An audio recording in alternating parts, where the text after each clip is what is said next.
Most of us see the world as a friendly, if not sometimes dangerous place.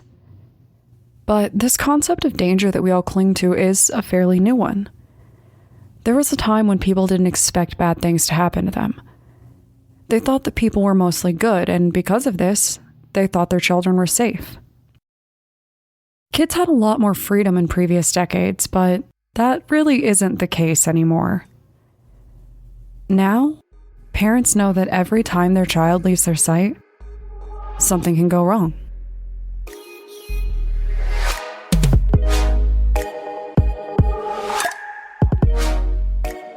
My name is Brianne, and I'm the host and creator of Among the Dirt and Trees, a show where we explore true crime cases that occur out in nature. In today's episode, we're going to discuss the 1966 case of the Beaumont children, 3 siblings who went out for a usual day at the beach and never made it back to their families.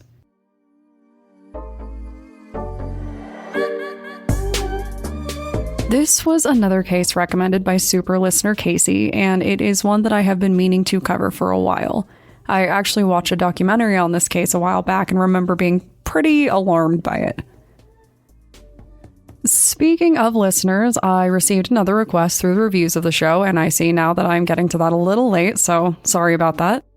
But for all of you listeners who don't do social media, you can contact me at amongthedirtandtreespod@gmail.com. And yes, listener who I will just refer to as Ghost, I can absolutely cover the Michigan Triangle. So thank you to everyone who has reached out. Now, we'll get back into the episode. The Beaumont children were composed of 3 siblings. There was the eldest, Jane Beaumont, who was 9, her younger sister, Arna Beaumont, who was 7, and the youngest, Grant Beaumont, who was 4 at the time of the disappearance. These children were living their best life during the summer that they vanished. It was routine for them to go down to the beach alone, and they even knew how to take the bus to get there. And I remember being really surprised by this, given their ages, but then again, this was 1966. Stranger danger was barely being born as a concept, and people still trusted their neighbors. It was an age where people didn't really expect anything to go wrong. At least, they certainly didn't expect for their kids to get kidnapped. But this is one troublesome fact about this case. We still don't know what happened to these kids. They might have been abducted, or they might have been swept out to sea. Unfortunately, the evidence seems to lean towards the idea that they were kidnapped and possibly killed. But we'll get into that. On January 26, 1966, the children decided that it was time for another trip to the beach. Their mother allowed it, instructing the kids to take the bus because it was hot. They left on the bus at 8:45 a.m. Their mother told them this was going to be a reasonable trip, not a long one, so the children were expected home by noon. A few hours at the beach is still a few hours at the beach, and I'm sure that the kids were excited for even a little bit of time. Their mother sent them off with enough money to ride the bus and to enjoy some food down at the beach. This would eventually be a major piece of evidence during the investigation, but we'll get into that a little later. The children left for the beach and their mother waited for them at noon. But they didn't show up. She waited for the next bus, and they didn't show up. As the hours passed, I'm sure her thoughts began to change. When the kids first disappeared, everyone kind of assumed that they were just being little troublemakers. They thought that the kids lost track of time or simply didn't want to come back from the beach yet. But by 3 o'clock, their mother was starting to panic. And that was when their father got home.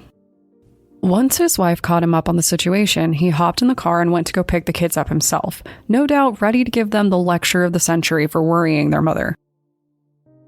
But as their father walked the beach, he was surprised and concerned to find that the kids were nowhere in sight. And there wasn't any evidence of them either. Within a couple of hours, their worried parents went down to the police station to file a report, and the real search began. Missing children are no joke, even if you don't jump to the worst conclusion. When a child goes missing, it can be for any manner of reasons. For all their parents knew, the kids could have simply gotten on the wrong bus and found themselves lost. But to start, police searched the beach and the surrounding area. They explored every inch of the beach, interviewing other beachgoers and talking to the nearby store owners who might have seen something. And though they did not get the information that they needed to find the children, they did learn something very disturbing. The children had been seen at the beach, but they weren't alone. A few people reported seeing the kids with a strange man, and even more disturbing, they said that the kids seemed really comfortable with them. Police were just going on eyewitness reports, but they wanted more evidence, and they found some. One local business owner knew the kids fairly well because they would frequent his shop pretty much any time they came down to the beach. He recalled that the children came in to order something unusual, a meat pie, and he also noticed that the kids had a good amount of money on them, definitely more money than their mother had given them. This told police that their mother was not the only adult giving them cash, which certainly sounded like confirmation that another adult was involved. And I think that this is a really interesting detail in the case because I have to wonder how calculated it was. I think, like many true crime fans, I've always been terrified by the idea of people who are very smart and very bad. And I don't just mean CEOs. I mean the puzzly, deranged criminals that are outthinking everyone at every turn. Now, I'm sure that they are few and far between, but I always wonder how intentional criminals are being with their actions. Did this mysterious man know that the shop was a place where the kids would be recognized, so he sent them in to grab his food instead of being seen by someone who would definitely remember him? I really don't know. But what I do know is that when police mentioned the mysterious man to Mrs. Beaumont, she became very, very worried. Little kids have a way of saying so much random stuff that a lot of the time we don't always think much of what they're saying. But sometimes those confusing words have hidden clues. It was during this time that Mrs. Beaumont shared a concerning detail.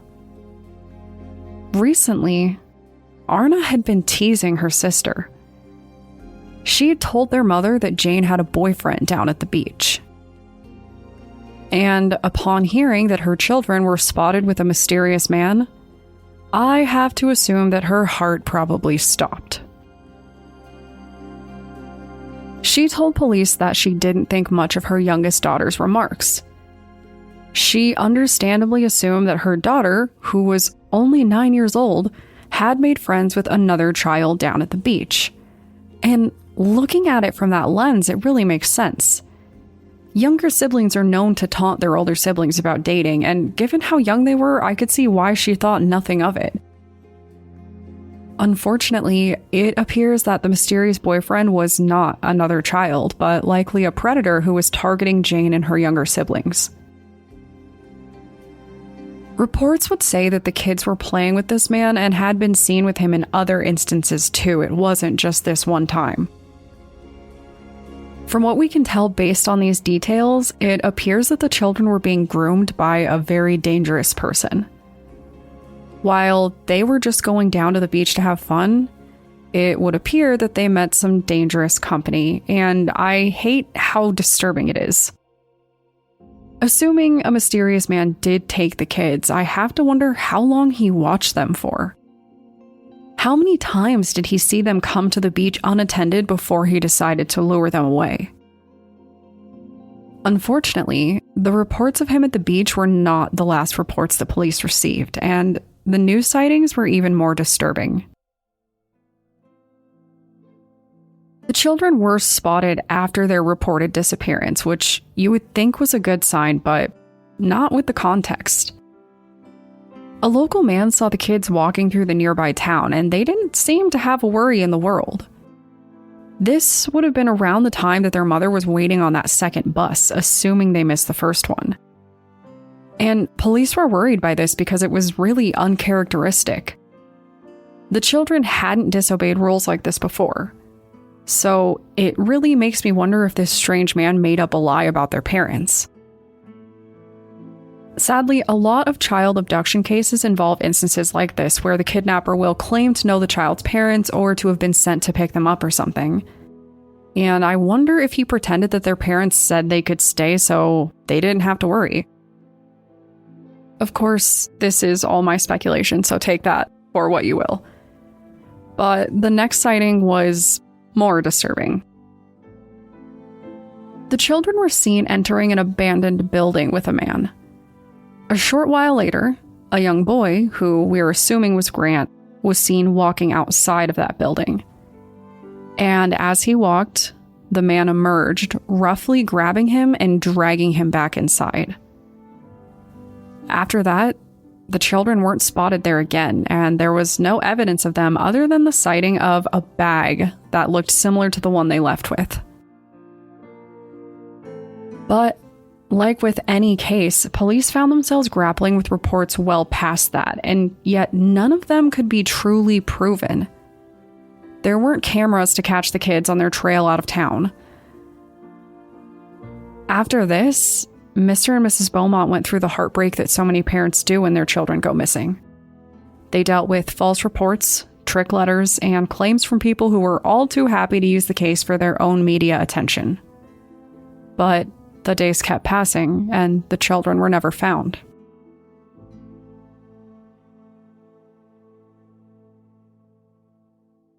With a case like this, the lack of evidence makes it difficult to pinpoint who could have done it.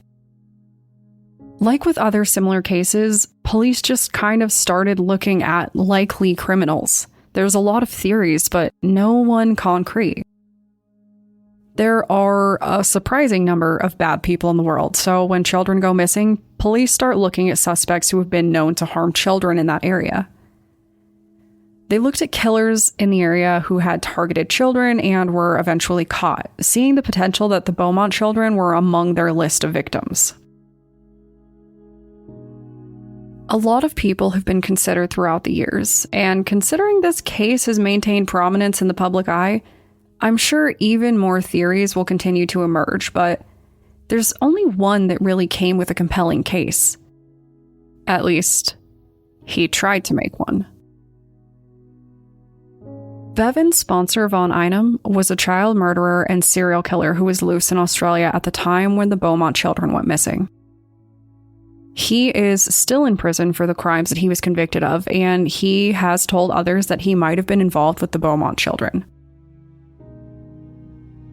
A police informant claimed that Einem admitted to taking the children and that he actually told the informant he used them to conduct science experiments with surgical practices.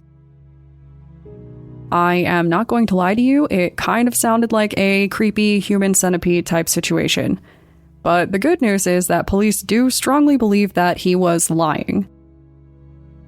He wouldn't be the first serial killer to try to take claim for crimes he didn't commit, which is just a really weird thought.